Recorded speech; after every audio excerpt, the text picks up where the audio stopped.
Hey, good to go. We are back. Took a little break there. We covered the we beat a dead horse basically on that debate, didn't we? Yeah. I don't think we could wring anything more out of that. I do want to see the times associated with the candidates. You can see where the media is going and who they're trying to push to the front. But we got, you know, we try to be everything for everybody on this show. You know, we cover a little sports. You know what we've never had really a fashion statement. Just kind of a fashion segment. And since Cindy does a lot of shopping. I like shopping. She likes shopping. She's a clothes horse. She's constantly, every day the Amazon boxes are coming to the house. So, I wanted to maybe see if she wanted to do a little fashion statement. Do you have anything for us? I do. I just happened to get an email. She just happened to have something. Happened to have something. I got a little email the other day that I have to say, I laughed out loud when I got this email. And I just LOL. Right. I just thought maybe I'd share this with you. Lonnie, are you able to read that to us? Just going to read it to you, just for those of you who'd like to know. It says, I'm not blasting Hillary for giving a speech about inequality while wearing a $12,500 Armani jacket. That's Hillary Clinton, though. That's Hillary Clinton. Yeah, you'll know that when you see the picture. I'm posting this to congratulate Armani for selling a potato sack with sleeves for $12,500, which in this case holds about 200 pounds of fertilizer. So I'm thinking that, Hillary's jackets, she really needs to improve the look. That was That's our my fashion segment, for folks. today. Oh, baby. That's your fashion segment, huh? My fashion segment Okay, for well, today. I think maybe what we ought to do is maybe we ought to just kind of cut the fashion segment here if we're going to go there. But I had to look at that, and I did. I laughed out loud when I saw that. So whoever sent that, kudos. I think I know who sent it, but I'm not gonna say that name. But anyway, what else is going on? McCabe. Were you surprised that came out yesterday with that ruling? All I know is the DOJ basically said he can't hide behind something, so he's He basically went to prosecution. He basically went to the courts and he said, hey, I'm a good guy, and I did this and I did that, but I've been in the FBI and I'm a public servant. I should be immune. He wanted to be immune from all federal prosecution. That's correct. He thought that he shouldn't, and he went to the highest courts he could More succinctly with his put. attorneys, and the highest court said, nope, you have gone against the FBI, you've done this, you've done that, and we're not exempting you from federal prosecution. Possible. Then some big CNN attorney came out and said, well, he was going to defend him. But interestingly enough, people at CNN came out livid and said, oh no, he doesn't deserve to be defended against those charges. CNN. Well, the other thing that they're livid about is the fact that he was hired to be on the show. He's one of the pundits. He's one of the Obama holdovers, like Shudo, and I can't remember all the names, but they're all saying, you know what? I don't know how we're going to defend this guy. McCabe is a paid CNN. Paid CNN pundit, with Clapper and Shudo that just shot his mouth off about the Russian thing the other day and was totally wrong. More fake news. Maybe venture into a prison segment with all these guys. Brendan Clapper, McCabe, all in prison. Well, what's your thought? I mean, I like the orange, guys. No one wants to see anybody go to jail, but all we want to do is just see equal justice under the law. Some of these people are getting away with Murder, literally and figuratively. Right. And, we don't do anything about it. But you take a guy like General Flynn. yes. And, that was basically hoodwinked into using less than candor or whatever they say. Even though the DOJ, the people who interviewed him admits said, to lying. Yeah, but the people who interviewed him said he didn't lie. However, Mueller and his team were able to make him say things that then they considered enough. Andrew, what's his name? Yes. What's that attorney's name? Andrew Weinberg. Weitzman. Weissman. Yeah.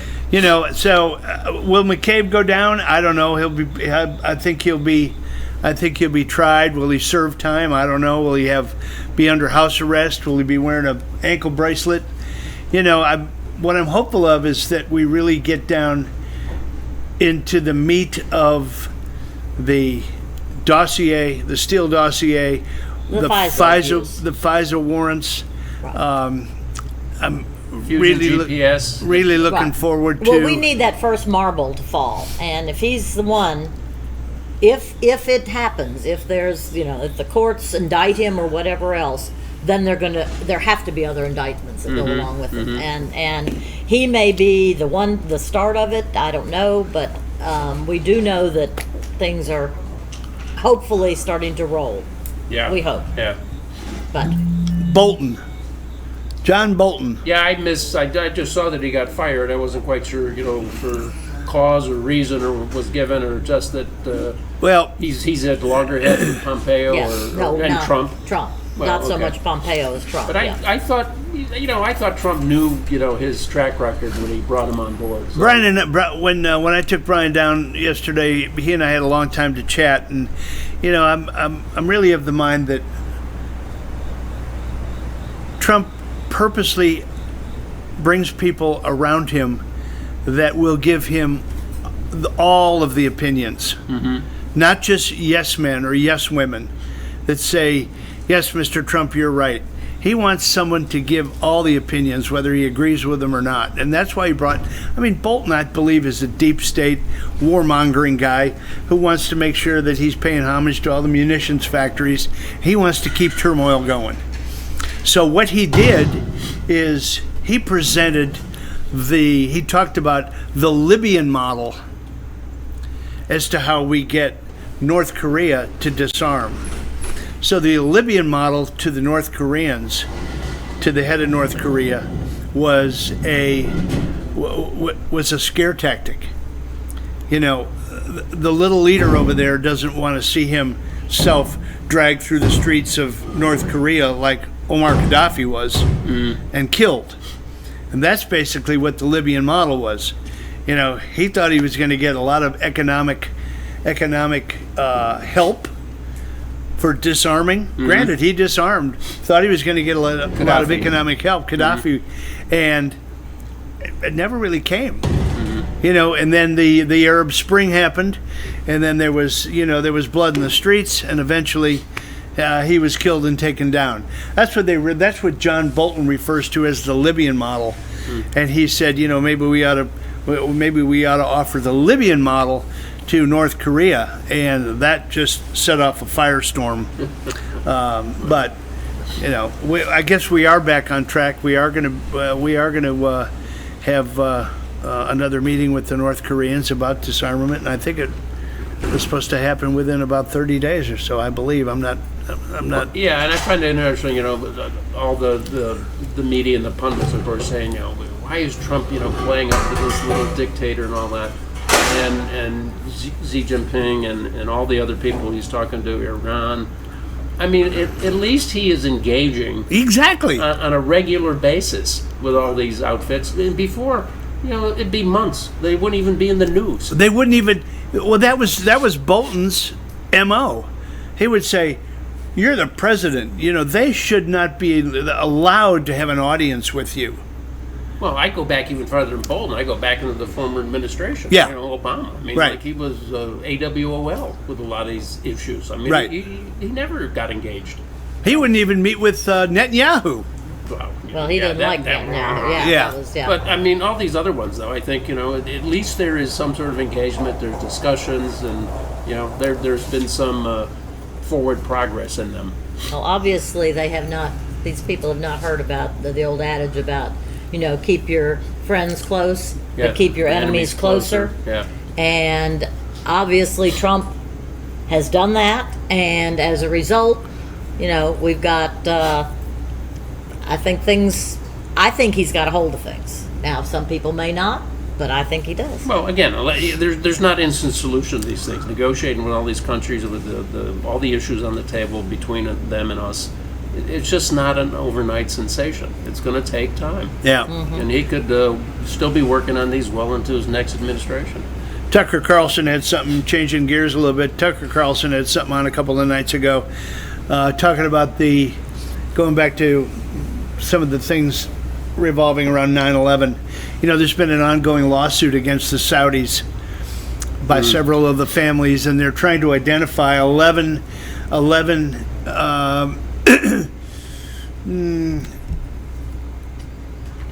Saudi people that were acting as helpers to pull this whole thing off. So assist aiding and abetting the 19 terrorists. Right. The Obama administration sealed those names. Oh.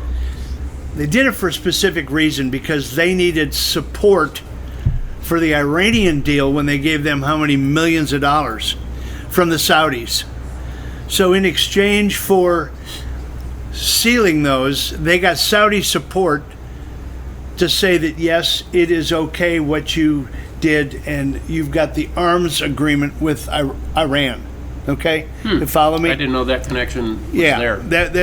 that is what people say was the cause that the Obama administration won't release these names that are necessary for the lawsuit to go through.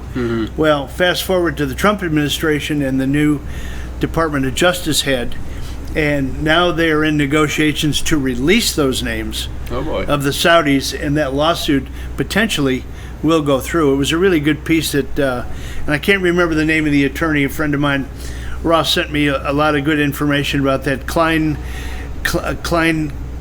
Deist or something like that. If you look up, if you Google 9/11 Tucker Carlson lawsuit, it'll come up. It's a great piece, and I think that's going to be coming to the forefront. Let's see. We've got a few more minutes here. We've got. Let's go back to the 9/11 and talk about that piece that was shown. And I know you haven't had a chance to see it yet. I hope possibly, Lonnie, is there any way that we can post that piece, that MP4 piece, on the Fetch Your News homepage? Can we put that up, or anyway, you can go to YouTube and watch this segment again, and check out the opening if you haven't seen it. But it really shows how we went in 2001 from a unified country where everybody was proud of the flag and everybody came together. We wanted safe borders. We wanted protection from illegals. Well, we called them Islamic terrorists. We did a lot of that kind of thing. And we have evolved over the last 18 years, 2001 to 2019, to a country where I said earlier, you can't even wear a flag on a shirt at a baseball game anymore without being humiliated, chastised. You know, Nike comes out with the Betsy Ross shoe, and that's a trigger. Oh my gosh. Where Obama has the same flag at his coronation.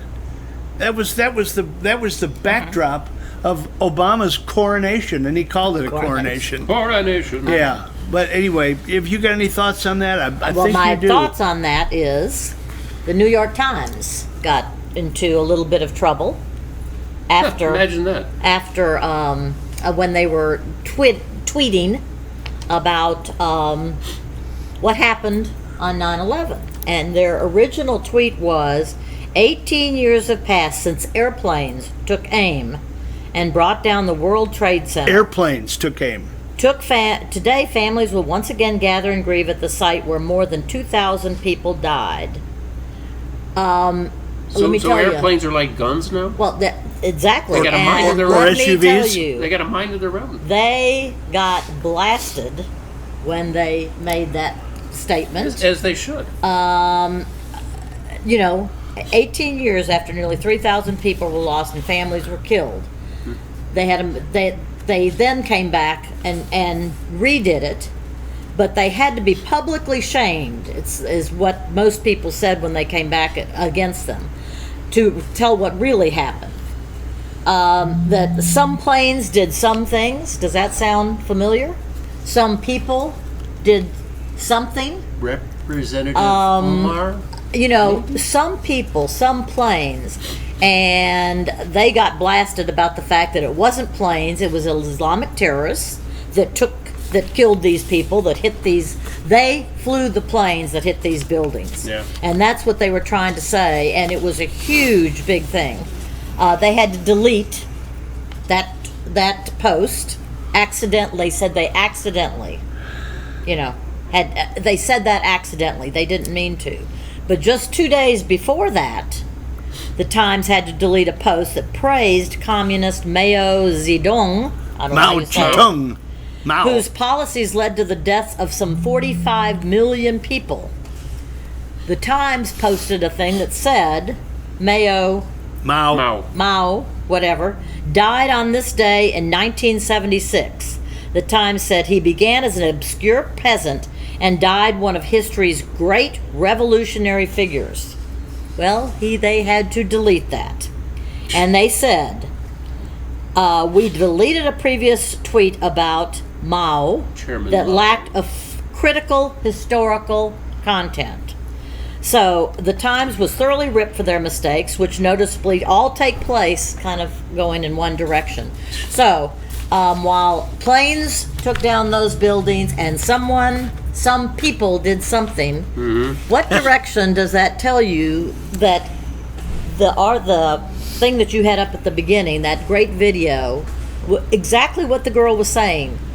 We all said after 9/11, we'll never forget.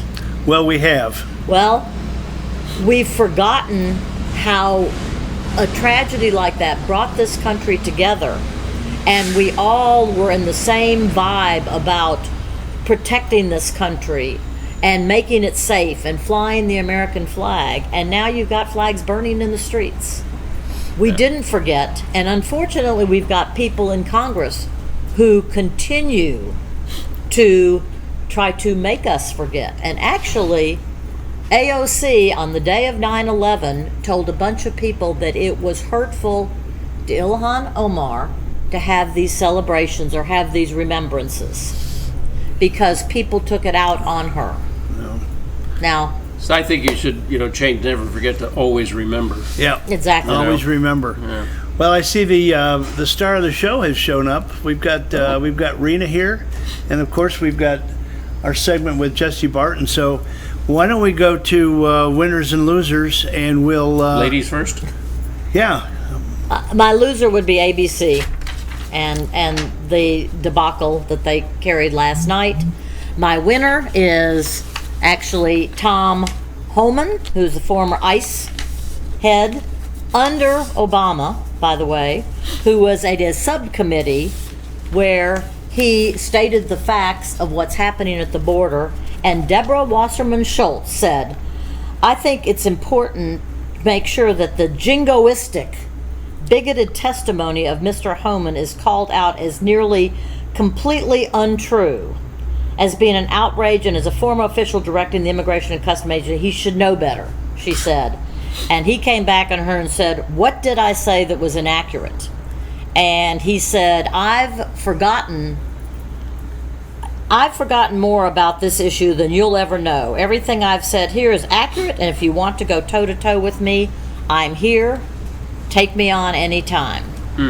So Tom Homan, who tried to tell the truth at a hearing and was called out by Debbie Wasserman Schultz. Debbie Blabbermouth Schultz. Deb Blabbermouth Schultz. Good piece. Go ahead, Bruce. My winner was tied into 9/11. This fella who lost his mother in the attack, Nicholas Harris Jr. Nicholas Harris Jr. Yep. Absolutely. Who basically said, okay, this is what happened. We were attacked. 19 Islamic terrorists killed over 3,000 people and did billions of dollars of damage. Is that clear?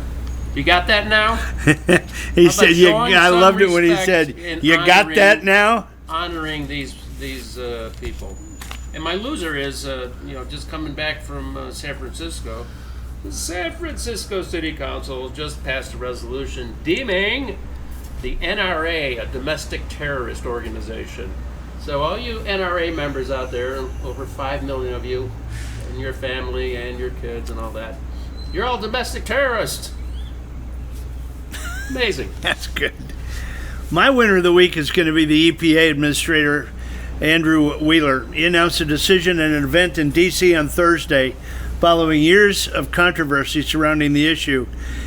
He said conservatives have criticized the rule for its expansion under the Obama administration, the definition of navigable water subject to the regulation. Oh, boy. Step 1 action fulfills a key promise of President Trump and sets the stage for Step 2, a new WOTUS definition that will provide greater regulatory certainty for farmers, landowners, homeowners, home builders, and developers worldwide.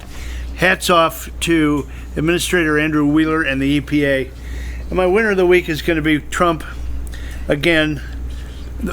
My other winner of the week is going to be Trump for appointing now 150 judges on the Supreme Court. He is reshaping the rule of law. And keep in mind, everybody on the Democrat side said he's doing it to make it Republican favorable. He's not. He said originally he was going to appoint judges regardless of their party affiliation. He was going to appoint judges that support and defend and administer the rule of law, and that's what he's doing. So, great panel discussion today. Good to have you back, Bruce. Thank you for coming, substituting for Jane. You're great. You can be on the All-Star panel anytime. And we've got 2 more segments coming up. We've got Jesse Barton coming in, and then we've got the All-Star. We got the All-Star Pet of the Week. Rena's here. So, Lonnie, take us to break, and we'll be back. It's not Rena.